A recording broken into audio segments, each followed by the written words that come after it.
एक बार की बात है। चांद की शांत रोशनी फुरफुरी नगर में पड़ रही थी। मोटू पतलू अपने घर में शांति से गहरी नींद में सो रहे थे। वो नहीं जानते थे कि एक रहस्यमयी आकृति छुपके से उनके कमरे की ओर आ रही है। एक शैतानी जादूगर जिसको एक शक्तिशाली जादुई शक्ति चाहिए थी। इस शक्ति को पाने के लिए उसको मोटू की तलाश थी। इसीलिए वो मोटू पतलू को ढूंढते हुए मोटू पतलू के कमरे में घुस आया, क्योंकि वो उस शक्ति की मदद से पूरी दुनिया को अपने काबू में करना चाहता था। आधी रात को जब घड़ी में 12 बजे जादूगर ने अपनी काली छाया को मोटू के ऊपर डाल दिया। छाया पड़ते ही मोटू उड़ने लगा और कमरे से बाहर उड़ गया। मोटू के साथ ही जादूगर भी अंधकार में कहीं गायब हो गया। पूरे फुरफुरी नगर में इस जादुई किडनैपिंग के बारे में किसी को कुछ पता नहीं चला। किसी ने कुछ भी नहीं देखा, क्योंकि सभी लोग सो रहे थे। अगली सुबह जब पतलू उठा, उसने मोटू को अपने पास नहीं पाया। उसने घर में ढूंढा, पूरे फुरफुरी नगर में ढूंढा, लेकिन उसके सबसे अच्छे दोस्त मोटू का कहीं भी कोई अता पता नहीं था।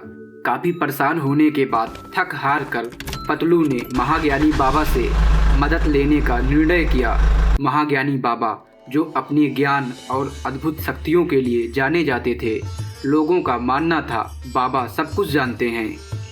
पतलू फुरफुरी नगर के बाहर एक शांत इलाके में पहुंचा, जहां बाबा दुनिया से अलग हटकर अकेले में तपस्या कर रहे थे।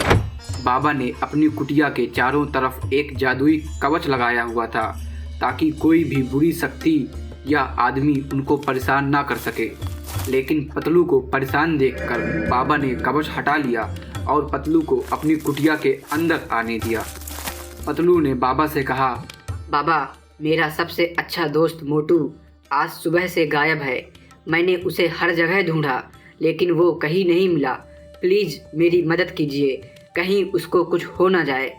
बाबा ने पतलू की ओर देखा और कहा, बेटा, डरो नहीं, मैं तुम्हारी मदद करूंगा, लेकिन आने वाले खतरे के लिए तुमको तैयार रहना होगा।